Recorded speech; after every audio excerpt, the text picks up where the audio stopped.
আসসালামু আলাইকুম আরহামতুল্লাহ।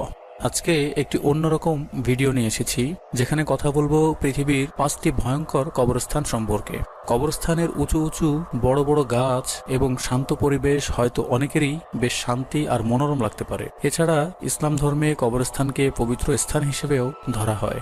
কিন্তু আজকে আমরা একটু অন্য ধরনের কবরস্থানের সম্পর্কে জানব, যে কবরস্থানগুলো অনেকের কাছেই মূর্তিমান আতঙ্ক, কেননা সেই সব কবরস্থান সম্পর্কে রয়েছে নানান রকম ভৌতিক ও প্যারানর্মাল অ্যাক্টিভিটিসের গল্প।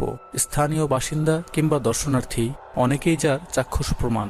এইসব কবরস্থানে এমন সব জিনিস বা প্যারানর্মাল বিষয় দেখতে পাওয়া যায় যেগুলো শুনলে গায়ের রক্ত হিম হবার মতো অবস্থা হবে।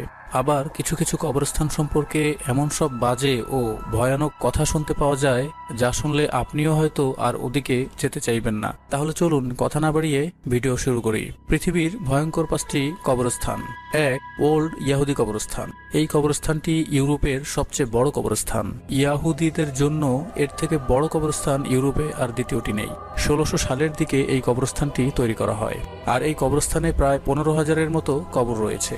আর এই 15,000 কবরে প্রায় 1 লাখেরও বেশি মানুষকে কবর দেওয়া হয়েছে। কবরস্থানের শেষের দিকে যখন কবর দেওয়ার মতো আর তেমন কোনো জায়গা অবশিষ্ট ছিল না, তখন সিদ্ধান্ত হয় যে পুরনো সকল কবর ভেঙে ফেলা হবে। কিন্তু কবরস্থানের কমিটির লোকেরা কবর ভাঙতে রাজি হচ্ছিল না কোনো ক্রমেই। তাই তারা কবরকে না ভেঙে সম্পূর্ণ কবরস্থানের উপর নতুন করে মাটির স্তর ফেলে এবং পুনরায় মানুষকে কবর দেওয়া শুরু করে। আর এভাবে মাটি ফেলতে ফেলতে একটা কবরের উপর প্রায় 10 থেকে 12টি কবর দেওয়া হয়েছে। দ্বিতীয় বিশ্বযুদ্ধের সময় এই কবরস্থানের আশপাশের সকল কিছু নষ্ট ও ধ্বংস হয়ে গেলেও কোনো এক অজানা কারণে এই কবরস্থানের কিছুই হয়নি। এই কবরস্থানে একসাথে প্রায় লক্ষাধিক মানুষের কবর গাদাগাদি করে আছে, তাই অনেকেই এই কবরস্থানটিকে খুবই ভয় পায়। এর আশেপাশের বাসে সবসময় নানান রকম কিছু শব্দ বা কিছু না কিছু প্যারানর্মাল অ্যাক্টিভিটিস লক্ষ্য করেছে। 2. গ্রে ফায়ার্স কিরকিয়ার্ড কবরস্থান। স্কটল্যান্ডের এই কবরস্থানে 1600 সাল থেকেই মানুষ কবর দেওয়া হচ্ছে।